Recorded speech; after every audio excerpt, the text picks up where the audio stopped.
Doug, you guys reached an agreement in principle with the Treasury Department on the payroll grants for $5.8 billion.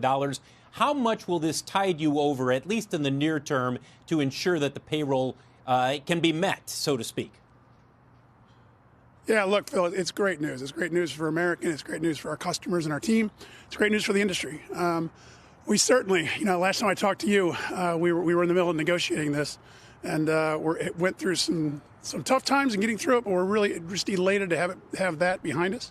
It's incredibly important, given where demand for air travel is right now, and we're extremely pleased that the government has recognized the importance of the airline business and our retaining critical service and keeping our team employed. So it's extremely important and great news.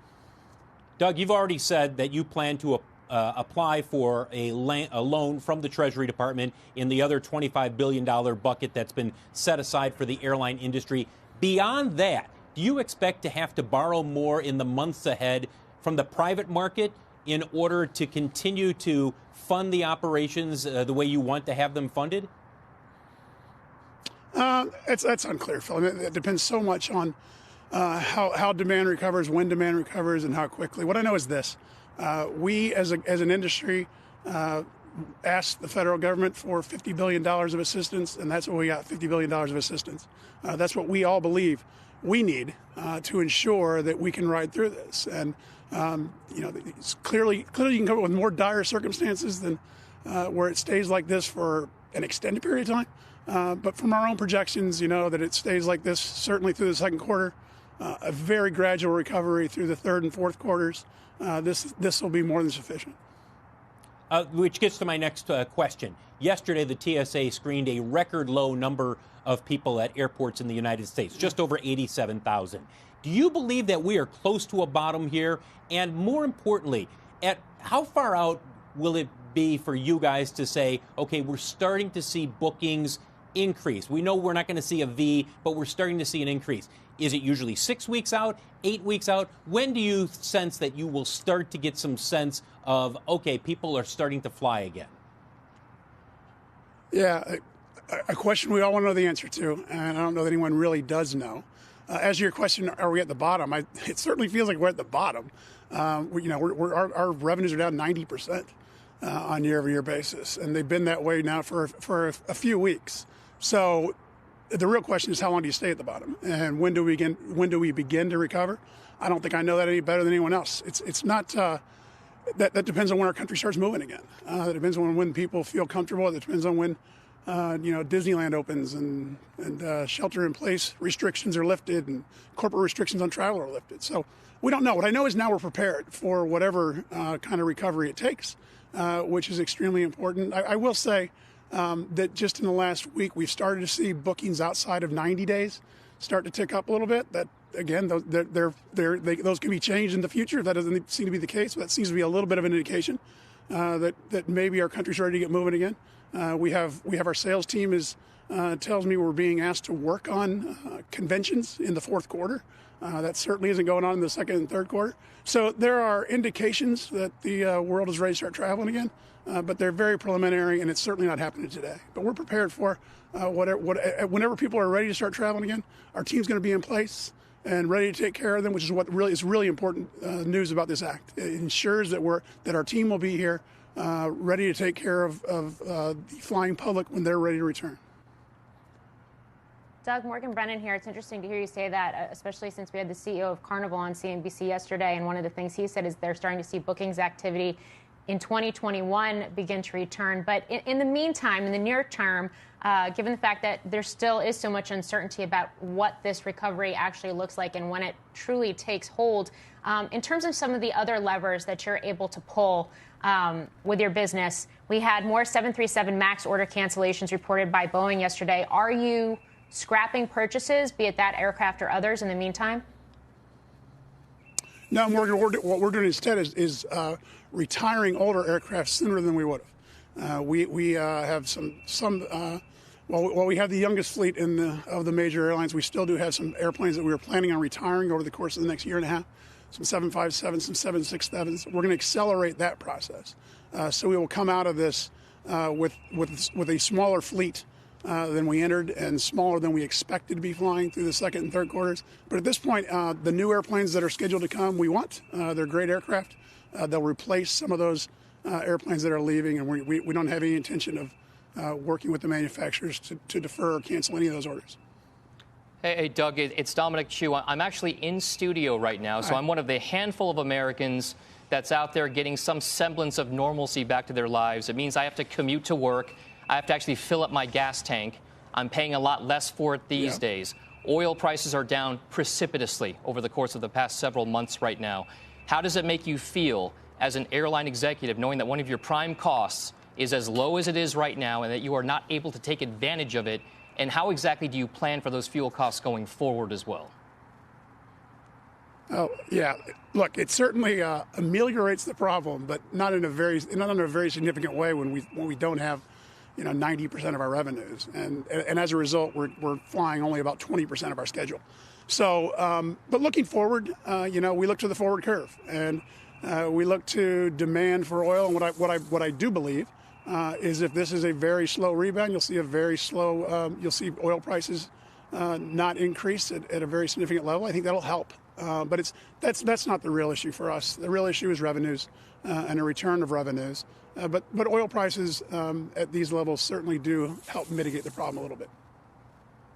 Hey, Doug, it's Phil again. You and I talked about this, I want to say, about 2 or 3 weeks ago, and we were talking about what it takes to get people flying again, in addition to all the other stuff involving the economy.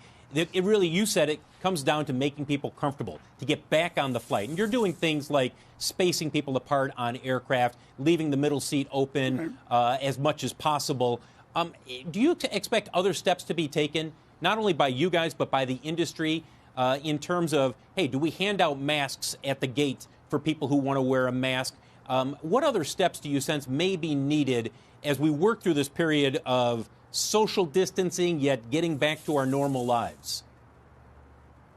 Yeah, thanks, Phil. What we know is, as has always been the case, people need to feel safe when they travel, and we'll ensure that's the case. It's certainly the case today. I was out thanking the team last week and had me going from DFW to Chicago to Philadelphia to Charlotte and seeing the team. And I can assure you today, there's more than enough room for social distancing on airplanes. We're making sure that's the case by blocking middle seats. We're doing extensive cleaning of the aircraft, fogging of aircraft, things that I expect you'll continue to see. And again, as customers return, we'll need to make sure that we are doing what we need to do to ensure that they feel safe on the aircraft. But again, I can tell you, we aren't seeing people not fly because they're worried about safety on airplanes. I don't believe there may be some of that.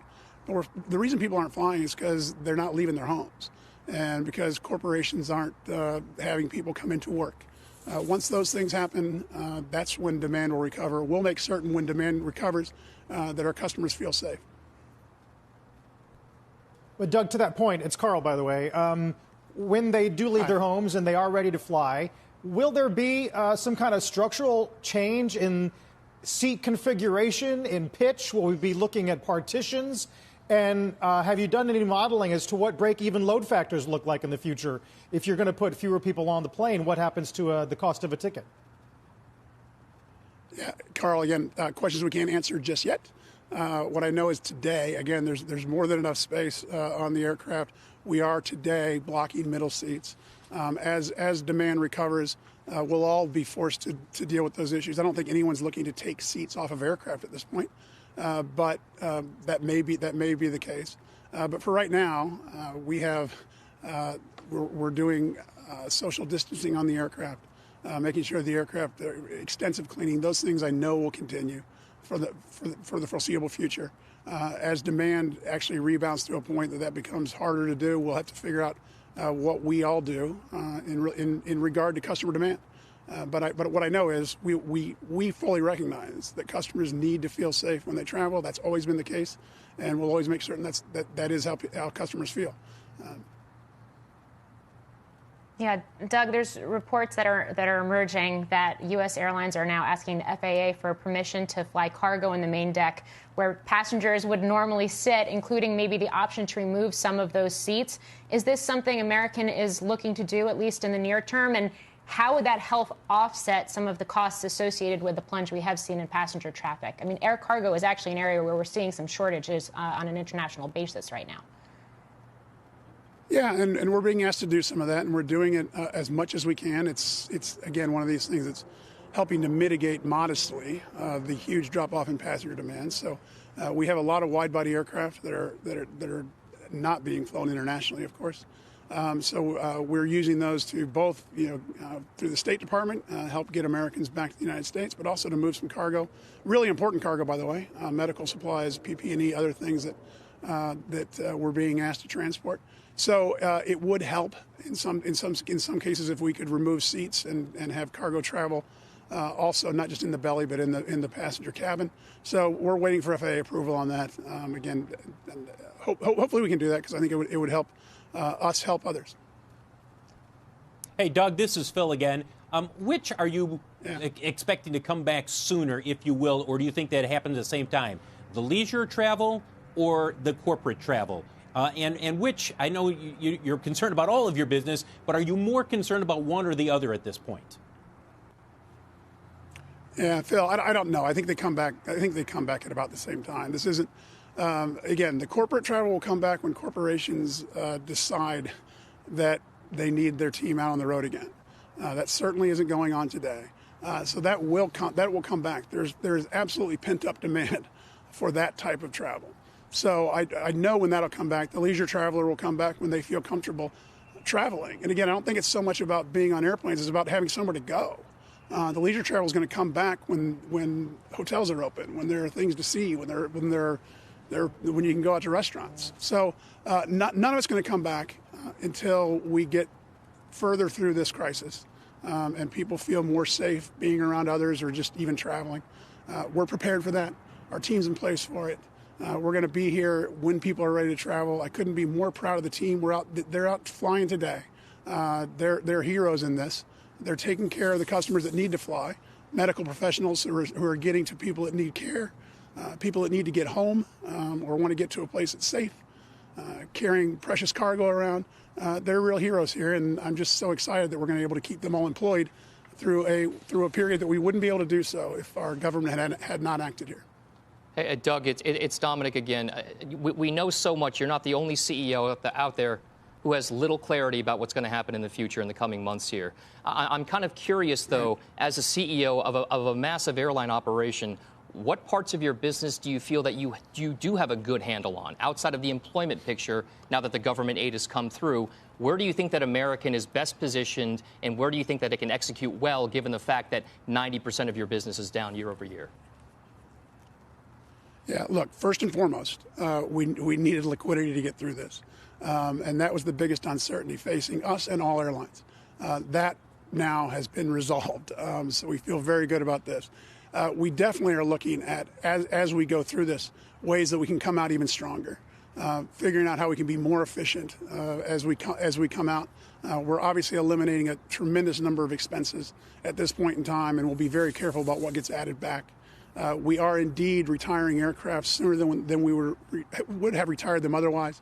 That allows for a better product, much more efficiency within our system. It allows us to come back gradually instead of bringing everything back at the same time.